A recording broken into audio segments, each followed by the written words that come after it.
नमस्तं निभर्मे, verb रहित, भर्मों से परे, भर्म अतीत। और तुम्हारा मन तो हमेशा भ्रम में पड़ा ही रहता है। अब मन के तल तक देखेंगे तो मन भ्रम में, और मन के बाहर अगर तुम निकल जाओ तो फिर भ्रम रहित हो जाओगे। मन है तो शंकाएं करेगा। शंकाओं से मुक्ति कैसे होगी? बोले मन से बाहर आ जाओ। गहरा अर्थ, भ्रम मुक्त होना है तो ज्ञान नहीं सुनो। क्यों? अब तुम लोग सुनते हो, अब जरा अपनी कहानी सुनो। तुम लोग ज्ञान सुनते हो, ज्ञान सुन सुन के क्या हो रहा है? भ्रम हो रहे हैं तुमको कि हमें सब कुछ समझ आ गई। एक दूसरा, कुछ कुछ समझ आ गई, कुछ कुछ नहीं आई, ये भी भ्रम। बहुत कुछ समझ नहीं आया, ये भी भ्रम। अब भ्रम मुक्त कैसे होगे? भ्रम मुक्त होने के लिए एक काम करना पड़ेगा, और वो है मन से ही मुक्त होना पड़ेगा। मन से मुक्त कैसे होगा? मन से मुक्त ध्यान की गहरी डुबकी लग जाए तो ही हो सकता है।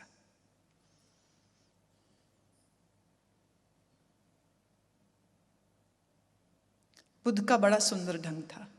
कोई भी आदमी उससे प्रश्न पूछने आता कि हमें भ्रम है, हमारे भ्रम की निवृत्ति कर दीजिए, तो बुद्ध कहते 1 साल मेरे साथ रुको, 1 साल यहीं रहो, 1 साल बाद फिर प्रश्न पूछना तो तुम्हारे प्रश्न का हम जवाब दे देंगे। अब इसके फायदे होते थे 2। एक, जो तो झूठे सिर खपती फिजूल बातें करने वाले लोग होते थे, उनसे निजात मिल जाती थी, क्योंकि कौन रुकने, कोई 1 साल थोड़ी, दिमाग की खुजली थी, कुछ पूछना था। अब ऐसा उल्टा जवाब मिले तो कोई रुकने वाला तो है नहीं, वो तो जाएगा अपने घर को। तो बुद्ध बच गए अपना समय व्यर्थ करने से। दूसरा, अगर सच में जिज्ञासु है और अगर वो 1 साल तक बुद्ध के पास रुक गया तो उठते बैठते बुद्ध की छत्र छाया में बुद्ध जैसी शख्सियत का दर्शन करते करते, मौन रहते रहते रहते ध्यान अगर लग गया, ध्यान का गहरा अनुभव अगर हो गया, तो समझ आ जाएगी कि जिस प्रश्न को पूछना चाह रहा हूं वो प्रश्न बेअर्थ है। जो असली प्रश्न है वो तुमको पता ही नहीं है, जो असली प्रश्न है वो तुम पूछते भी कभी नहीं, क्योंकि तुम्हारा अपने से ही कोई वास्ता नहीं। जो आदमी एकांत में ध्यान में रहे, जो आदमी चिंतन में रहे, उसी को समझ लगेगी कि पूछना भी क्या चाहिए। जो ध्यान न करे, जो अपने अंदर कभी नहीं उतरा, वो क्या पूछेगा? भ्रम मुक्त कौन होगा? जो ध्यानस्थ होगा। क्यों? परमात्मा के घर में भ्रम को कोई जगह नहीं। अब उसका घर कहां है? तो कहते नमस्तं निर्देशे, कोई देश नहीं उसका। नमस्तं निर्भय से। कैसे पहचानेंगे कि परमात्मा कहां? तो बोले भेष कोई नहीं उसका। नमस्तं निर्नामे, नाम रहित है वो।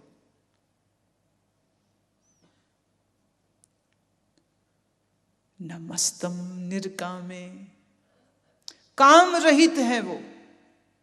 ख्याल करना, मुझे ज्ञान हो जाए ये भी कामना है, मैं आपको ज्ञान करा दूं ये भी कामना है।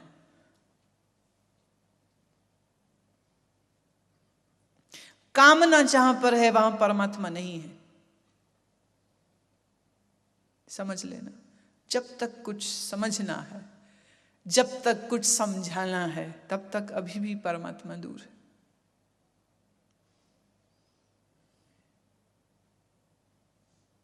तुम कहोगे अगर यह बात है तो फिर जितने संत हैं, जितने गुरु हैं, उनसे भी क्या परमात्मा दूर? क्योंकि वो तो दूसरों को समझाने में ही लगे हुए।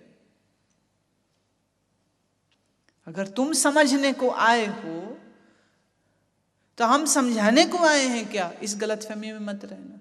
मुझे पता है तुम कुछ नहीं समझने वाले, मुझे ऐसी कोई उम्मीद भी नहीं। तो फिर ये जो बैठक अभी यहां पे हो रही है, फिर ये क्या है? तो प्रेम की लीला है। ये तो प्रेम की लीला है। नमस्कार करने का बहाना है, नमस्कार करने का एक नया ढंग, प्यार करने का एक नया ढंग है, और कुछ भी नहीं। पर चूंकि तुम अभी उस गहरे प्यार में नहीं उतरे हो, इसलिए तुम समझने आए हो कि समझ जाएं ताकि उस गहरे प्रेम में उतर जाएं, जिस गहरे प्रेम में प्रभु को बस फिर नमस्कार ही नमस्कार है, नमस्कार ही नमस्कार है, बस नमस्कार ही नमस्कार। किसको नमस्कार? नमस्तम निर्धूते नमस्तम निर्धाते। धाती उसकी कोई नहीं है, मां उसकी कोई नहीं है। परमात्मा की मां कोई नहीं। अभी देखो, यहां आकर के भक्ति मार्ग का सबसे बड़ा जो एक आधार होता है, और वो ये है कि भक्त कहता है भगवान हमारा मां पिता है। वाणी में करोड़ों उदाहरण। तू मेरा पिता, तू है मेरा माता, तू मेरा बंधव, तू मेरा भ्राता, हर जी माता, हर जी पिता, हर जीव प्रतिपालक, हर जी मेरी सार करे, हम हर के बालक। करोड़ों शब्द हैं ऐसे। और ऐसे ही शब्द को सुनकर के नए नए प्रश्न उठते हैं। अच्छा, परमात्मा हमारा माँ बाप है, तो परमात्मा का माँ बाप कौन है? और गुरुदेव इस सारे झंझट से मुक्ति दे रहे हैं। वो कह रहे नमस्तं निर्धाते। तेरी कोई जननी नहीं है। ख्याल करना, जिसकी जननी कोई नहीं है तो उसका जनक भी कोई नहीं है। जिसका जनक कोई नहीं है उसका सुत भी फिर कोई नहीं। जिसके अपने माँ बाप कोई नहीं है उसके आगे संतान भी कोई नहीं।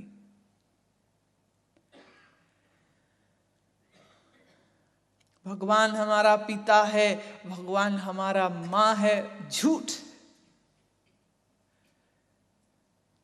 जब उसकी अपनी मां कोई नहीं तो वो तुम्हारी मां कैसे हो जाएगा? जब उसका अपना बाप कोई नहीं तो तुम्हारा बाप कैसे हो जाएगा? बड़ी गहरी बात है इसमें।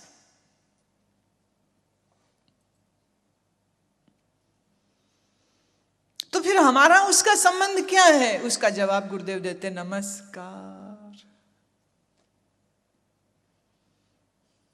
बस एक ही काम कर सकते हो और तुम कुछ नहीं कर सकते हो। नमस्तं निर्धाते।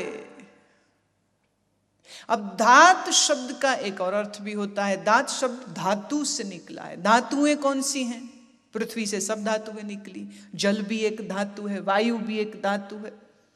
तो नमस्तं निर्धाते का अर्थ यह भी आता है कि वो धातुओं से परे है, धातु नहीं है। नमस्तं निर्घाते। घात करना किसको कहते? चोट करना। नमस्तं निर्घाते। परमात्मा का स्वरूप कैसा है उसको तुम घात नहीं कर सकते हो। अब आओ जरा, भक्त क्या कहते? भगवान हमारे दुख को देख के दुखी हो गया। ना वो तुम्हारे सुख से सुखी होगा, ना वो तुम्हारे दुख से दुखी होगा। अजब बात बोलूं, गुरु गोविंद सिंह महाराज की ही रचना है, हमरी करो हाथ दे रच, पूर्ण होए चित्त की इच्छा, तब चरणन मन रहे हमारा, अपना जान करो प्रतिपारा। और खुद ही जाप साहब में सारी बातों का खंडन कर रहे हैं। क्यों खंडन? मंडन के लिए हो रहा है। ईश्वर और ब्रह्म दो स्वरूप। कहीं कहीं पर संतों ने ईश्वर का वर्णन किया है। ईश्वर और ब्रह्म अलग है। कैसे? ब्रह्म से ईश्वर है। ईश्वर माने कर्ता, ईश्वर माने पालन करता, ईश्वर माने संहार करता। ब्रह्म न संहार करता है, न पालन करता है, न पैदा करता है, उसी को कहते ब्रह्म।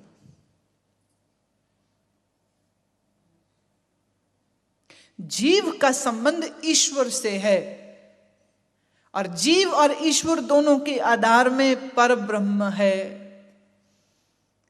और जाप साहब में उसी पर ब्रह्म की चर्चा हो रही है, याद रहे, ईश्वर की नहीं। फिर कह दूं, गुरु ग्रंथ साहब में बाणी ऐसी बहुत सी है जहां ईश्वर की चर्चा है। आपे राखे मारे आपे, ये ईश्वर कर रहा है।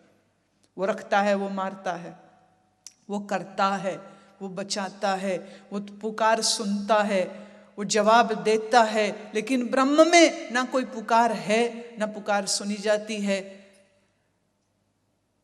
गहरा शुद्ध स्वरूप।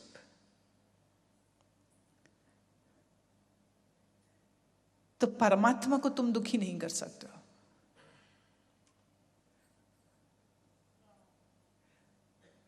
परमात्मा को दुख नहीं, परमात्मा को सुख नहीं। ना दुख की लहर है उसमें, ना सुख की लहर है उसमें। याद रहे, दुख और सुख की लहर ईश्वर में है, ब्रह्म में नहीं है।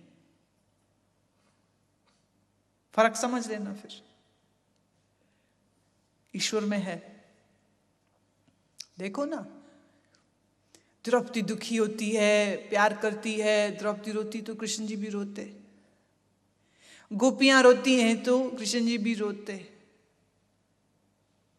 दशरथ रोता है तो राम जी भी रोते हैं। इनको सबको ईश्वर का अवतार माना गया ना, अवतारवाद।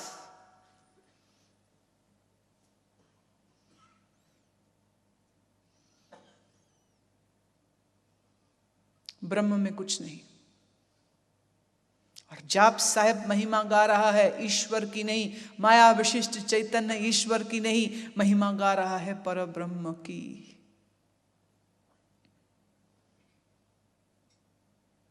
गहरी बात।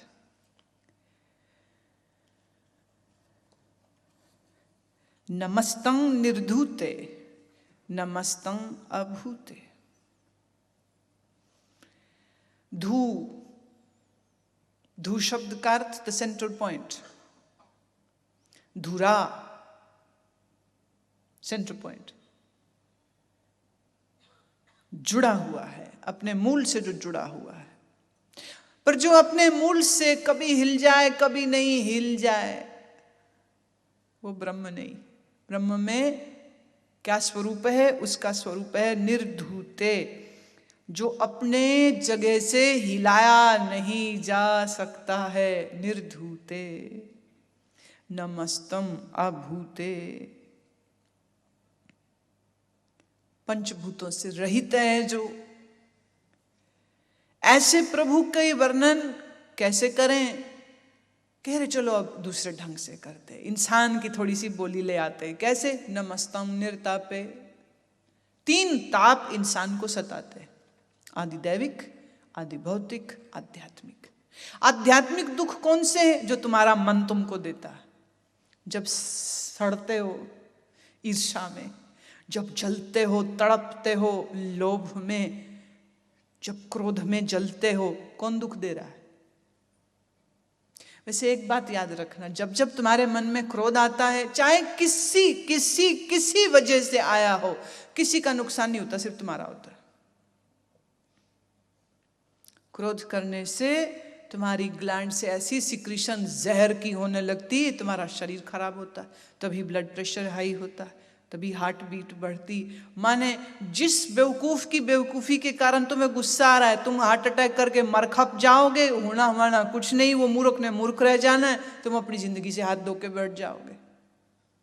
इसलिए तुम्हारे आसपास कुछ भी हो जाए, तुम क्रोध की लहर को बढ़ने मत देना, क्योंकि क्रोध की लहर बढ़ेगी तो नुकसान किसका? किसी का नहीं। तुम अपनी मर्जी से दूसरों को चलाना चाहते हो, दूसरे चलेंगे नहीं, नतीजा तुम सड़ोगे। मेरी कोई सुनता ही नहीं, मेरी कोई सुनता ही नहीं। आध्यात्मिक दुख कौन से होते हैं? जो आपका ही मन आपको देता है।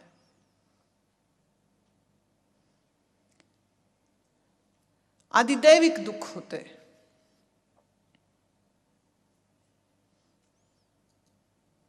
आदि भौतिक दुख होते हैं। शरीर में बुखार, कोई बीमारी, कोई रोग आ जाए, ये भी बड़ा दुख है। फिर प्रकृति से दुख आ जाते, बाढ़ आ गई, भूचाल आ गया, गर्मी अधिक हो गई, सर्दी अधिक हो गई।